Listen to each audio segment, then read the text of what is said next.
book you've just launched. Yes. Is an extension of, the Love Marks concept. That's right. Tell me a bit more about Love Marks. Well, Love Marks is this whole idea that people can have emotional connections with brands that benefit both the consumers and the brands. Meaning what consumers get out of it, believe it or not, it actually improves their lives to have relationships with products they trust. It takes a lot of worry out of their life, and it makes them feel better. At Ritz-Carlton, every single employee can spend $2,000 to improve a guest's experience without management approval. Oh, wow. So if I'm someone cleaning the rooms and something's gone wrong and a consumer needs, or a hotel guest needs something, I can make that happen. They have a great story about a woman and man who came, I think it was into Indonesia, and their son had special diet, and he could only eat a certain type of eggs, and they broke as they came in. Oh, wow. One of the bellhops had a mother who lived in Singapore who had a friend who had the same types of eggs and knew he could get them there. They had them flown in from Singapore to Jakarta so they could feed them to the kid the next day. And no question, no approval process, they just did it. Is a lot of times a love mark all about service? Was it about cachet? No, I don't think it's really about either of those things. It is if it's partially about service if you're in a service business. Right, if you're Ritz-Carlton, for example. But, you asked the question earlier, can advertising lean in? Yeah. And a lot of times it can, because it can speak a language, it courts the customer.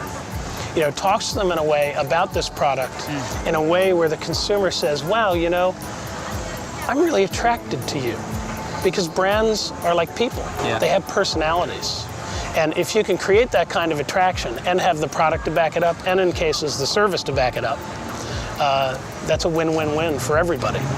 I think an example, and I've heard this example previously, but it's the supermarket brand example, where if you go into you're going to buy a product, and you go into a supermarket you don't normally shop at. Right.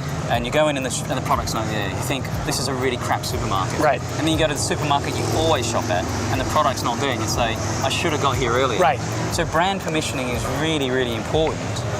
What's advice for people who are trying to figure out what it means to get a love mark?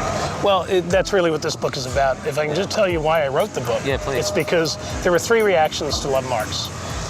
A small group of people said, Love Marks is the greatest thing in the world. Love Marks can cure cancer, and Love Marks solves all my problems. Another small group said, Love Marks is bullshit.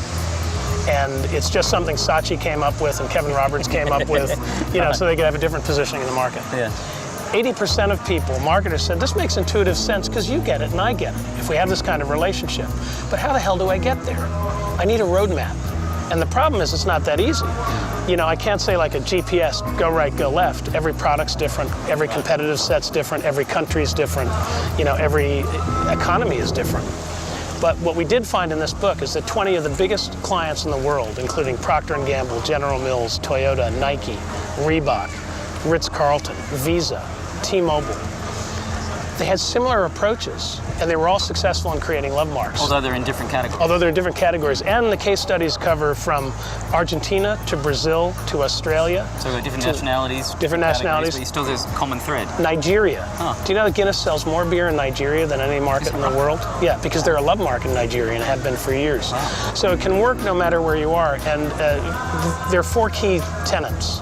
And they're not I wouldn't say it's a map, but they're guideposts. This book takes the theory of love marks and helps you turn it into a strategy that might help make your brand a love mark. Well, I'm excited to dig into LoveWorks, mate. Thanks so much for spending some time with me. I appreciate it. That's fantastic. How do I get my hands on the book?